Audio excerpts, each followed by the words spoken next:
La Grèce antique, les cités au 7e et 6e siècle. Alors je vais diviser la carte mentale en 3 points.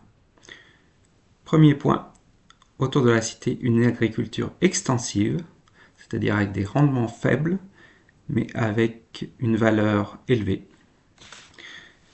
Deuxième point, le rôle des tyrans et des médiateurs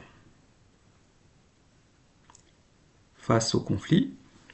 Et troisième point, 3 exemples, 3 expériences qui illustrent donc cette alternance de tyrannie et de médiation. Donc les exemples seront Corinthe, Athènes et Sparte. Alors premier point, autour de la cité, une agriculture extensive. Hésiode, dans son poème Les Travaux et les Jours, exhorte les résidents de la campagne à se consacrer aux travaux agricoles sans perdre de temps à écouter les diatribes de l'Agora. La Grèce continentale est en effet en grande partie aride et montagneuse, et elle se prête plutôt à la culture de la vigne et de l'olivier, plutôt qu'à celle des céréales qu'elle est obligée en grande partie d'importer. Corinthe et Athènes exportent largement leur huile, comme l'illustre le nombre d'amphores retrouvés en Occident. Du coup, le stockage a une importance primordiale, la collecte et la conservation de l'eau requièrent la construction de puits et de citernes afin de retenir les eaux pluviales et de permettre l'essor de l'économie. Mais on estime que la variation des rendements entre 30 et 50% chaque année fait toujours courir la menace de l'appauvrissement et de l'endettement. Pour les exploitants agricoles, le morcellement des terres lors des héritages, comme c'est le cas avec Hésiode et son frère, est aussi un problème, et Hésiode conseille d'ailleurs d'avoir un seul enfant, au risque d'éteindre la lignée. Cette situation est souvent à l'origine des crises et des conflits qui secouent la cité. Au milieu du 7e siècle, plusieurs cités adoptent un régime tyrannique afin de résoudre les conflits. Le tyran est à la fois le chef d'une faction politique et un médiateur, et son programme vise à limiter les excès des élites en s'appuyant sur un consensus populaire ou sur le soutien de l'armée transformé par l'apparition des hoplites, une armée de citoyens. Du coup, leur action parfois violente et sanguinaire a surtout pour cible les élites dominantes. L'autre issue des conflits sociaux est la médiation politique confiée à un législateur, un médiateur qui fixe les règles et les normes de la cité et crée des institutions afin de résoudre les tensions. Alors dans un troisième point, on va voir 3 expériences, 3 exemples. Premier cas, Corinthe.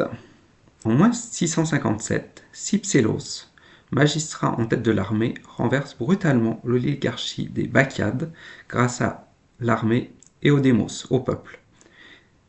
Il forme plusieurs cités, plusieurs colonies comme Corcyre, la future Corfou.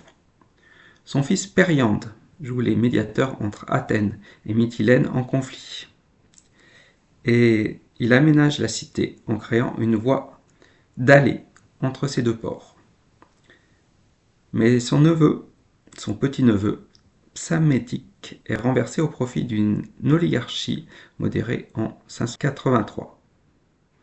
À cette période, l'artisanat corinthien est recherché avec entre autres ses petits vases raffinés.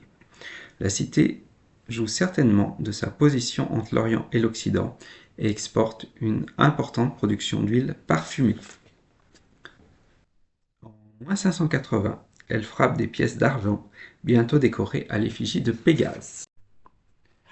À Athènes, en 620, Dracon, personnage auréolé de légende, aurait créé le premier conseil de 400 hommes, la Boulée, chargé de préparer les débats de l'Assemblée, des magistratures et l'amorce d'une division en classes censitaires. Le premier tyran, Cylon, et ses partisans sont contraints de se réfugier sur l'Acropole puis sont assassinés à la suite de l'intervention armée de citoyens en 594. En 593, élu archonte, Solon persuade ses concitoyens de s'emparer de Salamine. Il crée la Caesactéia, suppression de la dette des plus pauvres et une nouvelle distribution du corps civique en 4 groupes selon la richesse. Il apparaît comme le modèle du législateur dans la constitution des Athéniens d'Aristote ou la vie de Solon de Plutarque. En moins 580, Athènes frappe sa monnaie, des statères en argent, avec la figure de la chouette.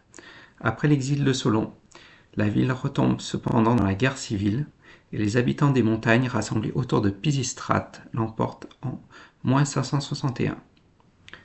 Alors le tyran Pisistrate est mesuré avec ses adversaires politiques et il s'est assuré à Athènes une grande prospérité, avec par exemple la diffusion de la céramique à figure noire, puis à figure rouge.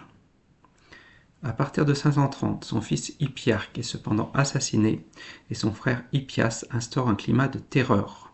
Son adversaire Clisthène parvient du coup à créer une vaste alliance qui provoque son exil et la fin de la tyrannie des Pisistratides. Troisième exemple, Sparte. Alors de moins 730 à moins 710, les Lacédémoniens assujettissent les riches plaines de Messénie, la région occidentale du Péloponnèse, et au 7e siècle, la seconde guerre de Messénie permet d'agrandir le territoire à 8500 km environ. C'est le plus grand territoire d'une cité, et par comparaison, Athènes et l'Épire ne comptent que 2500 km². Alors à Sparte, le législateur Lycurgue est le fondateur légendaire des premières institutions. Un pouvoir royal original avec la diarchie, 2 rois issus de la famille des Agrades et de la famille des Eurypontides, qui prétendent descendre des mythiques Héraclides.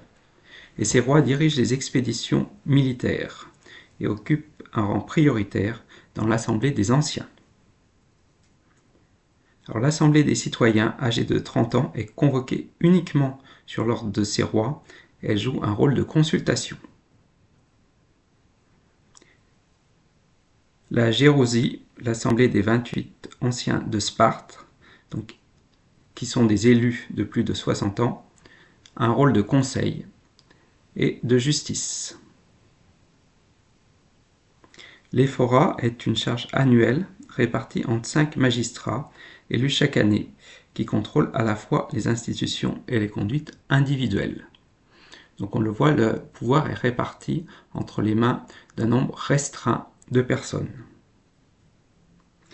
À partir de moins 540-520, on constate un repli de l'artisanat laconien, auparavant inventif et florissant. Et la société spartiate se fiche en 3 catégories très inégales. Les homooi, égaux, élevés dès 7 ans collectivement autour de l'exercice physique et guerrier, et ils bénéficient des revenus des terres et se consacrent à leur communauté militaire. Ils prennent leur repas en commun, regroupés en rangs serrés autour de leur chef, pareil aux abeilles. Les ilotes, qui travaillent la terre. Alors on se demande s'il ne s'agirait pas des habitants de Messénie soumis après la guerre. Malgré leurs conditions serviles, semblent se distinguer des esclaves, puisqu'ils peuvent fonder une famille et garder une petite partie des revenus. La troisième catégorie est celle des périèques, donc littéralement ceux qui habitent autour. Elle désigne des communautés clairsemées hors de la police, de personnes libres, mais qui ne possèdent aucun droit politique. Et on se demande s'il ne s'agirait pas de marchands.